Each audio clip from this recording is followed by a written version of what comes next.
If you're in the market for a high quality keyboard that's fully compatible with your Mac, the Logitech MX Keys could be a great choice for you. It's wireless, ergonomic, solidly built, has USB-C charging, works with Windows and Mac, and perfectly integrates with macOS, giving you all the functionality of an actual MacBook keyboard and then some. Did I mention it can seamlessly connect between up to 3 different computers?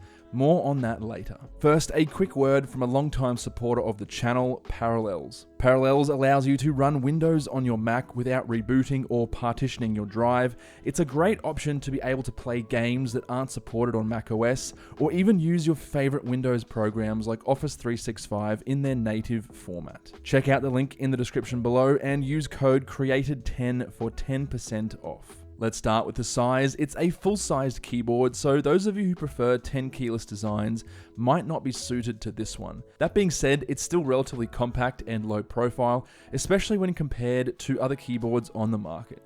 Here's a comparison with the standard wireless keyboard Apple sells. The MX Keys was clearly inspired by Apple's version, however it has a much higher angle than the Magic Keyboard, making it more ergonomic and comfortable for long typing sessions. Here's a comparison with my Razer 10 keyless mechanical gaming keyboard. You can see that the adjustable legs make the Razer much higher and steeper when the legs are fully extended. There's no doubt about it, the MX Keys is one of the most premium and well-built keyboards I have ever used. Just holding it in your hands or using it is a very enjoyable experience. It's much sturdier than Apple's Magic Keyboard. The MX Keys is quite heavy, around 800 grams, and if you try to flex the keyboard, it's rock solid. I prefer a keyboard with a bit of weight to it because it sits very firmly on the desk and won't move around. It also features rubber feet on the base to help with stability. The build quality also extends to the finish of the keyboard. The keycaps don't show fingerprints easily, and Logitech has made the right decision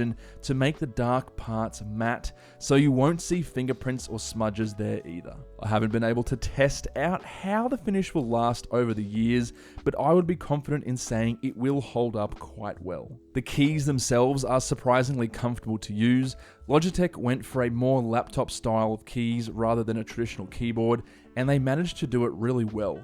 It feels similar to the redesigned keyboard on the latest models of MacBooks, but the MX Keys is sturdier, nicer to type on, and has a bit more travel on each press. The keys have almost zero wobble or flex, and the travel on them is just right. Not too deep that you have to stab each key, and not too light that you constantly miss keys when typing quickly. Curiously, Logitech went for an indented keycap. I thought I wouldn't like this at first, but it quickly grew on me. It kind of catches your fingertip and keeps it in place as you depress the keys. While typing, you don't actually notice they are indented. It's more of a very subtle guide to unconsciously guide your fingers towards the center of the keycap. I had my girlfriend try the keyboard for a few days and she found it really comfortable for her small hands.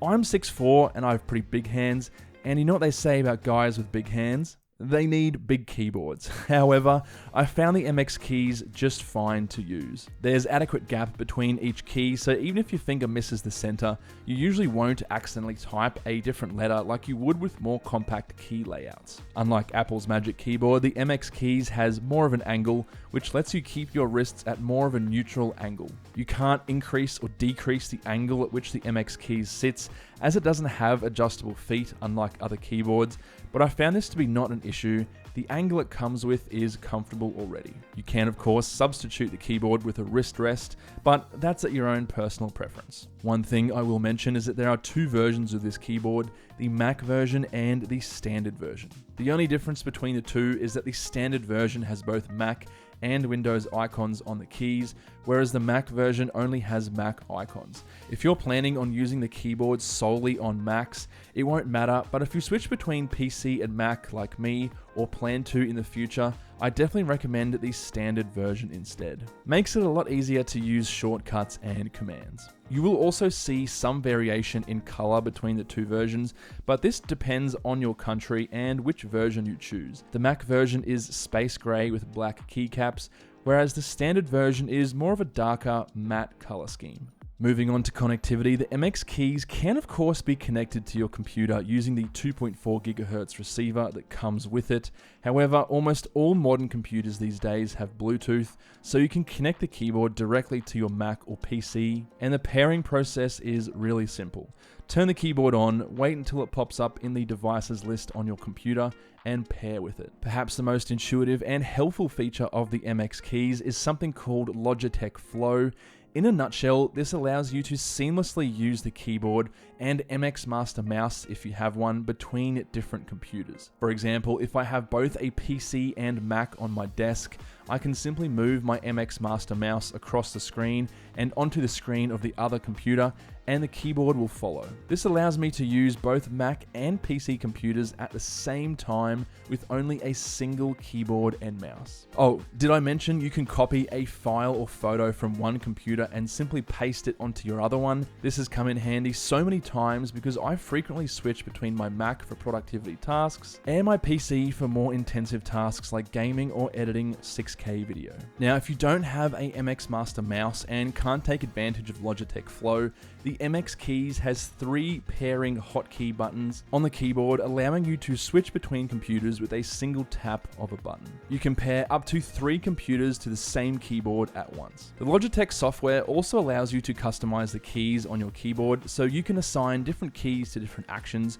although the default hotkeys are already really intuitive. For Mac Mini users, simply tap the lock key in the top right corner and your screen will lock. It also has a screenshot and calculator key that can come in handy, although there are already shortcuts for that, so you can reassign them to different functions if you prefer. Personally, I do like the option of having a single dedicated button. One of my favorite things about the MX Keys is just how silent it is. If you're in an office environment or simply at home working and the bedroom is nearby, you don't want a big, noisy mechanical keyboard hammering away for hours at a time. I mean, you can, but you run the risk of getting run over by a coworker in the parking lot or quickly becoming single if your significant other can't sleep because of the noise. You might even get scratched by your cat. First, here's what a typical mechanical keyboard sounds like. Now, this is what the MX Keys sounds like. Pretty quiet, right?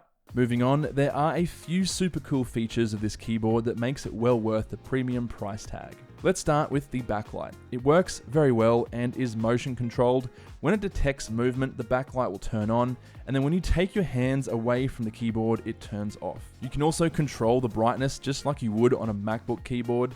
This includes turning it off entirely. If you frequently use the backlight, Logitech states the charge will last up to 10 days, but if you keep the backlight off like I do, you'll get up to 5 months of battery life before you'll need to charge. Logitech also implemented a genius default setting that automatically switches the backlight off once the battery gets down to 10%. This means you'll easily get a few weeks of power out of the keyboard even if you forget to charge for a while, and it won't just die all of a sudden while you're using it with the backlight. I'm really happy to see that this keyboard has a USB-C port for charging.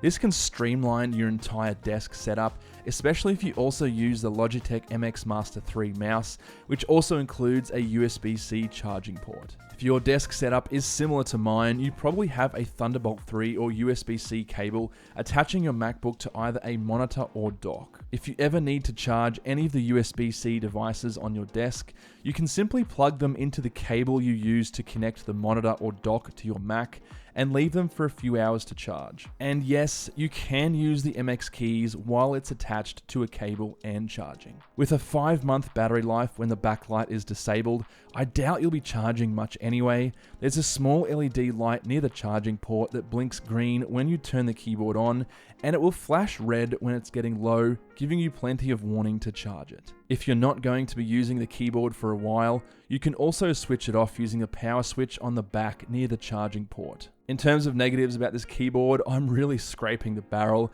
but here are some that I found. Firstly, if you have the backlight enabled, it stays on even during the day, much like the MacBook keyboards. Logitech says the backlight intensity adapts to lighting conditions, but there's no point of it being on at all when there's enough illumination in the room. This isn't a huge deal because I usually have it turned off anyway. If your environment is so dark that you need to use keyboard backlights, That's not healthy for your eyes, so invest in a light bar like the BenQ screen bar, linked in the description, or some additional lighting in your room. The other negative is that there's no option to adjust the angle of the keyboard. Like I mentioned previously, it likely won't be a big deal, but if you buy the keyboard and find it's uncomfortable, you're going to have to come up with your own solution. Finally, the pricing. This is certainly a premium product with a premium price. Can you get much cheaper keyboards out there? Of course, but they won't have the functionality and pleasurable user experience of this one. Not to mention the incredibly helpful feature that is Logitech Flow.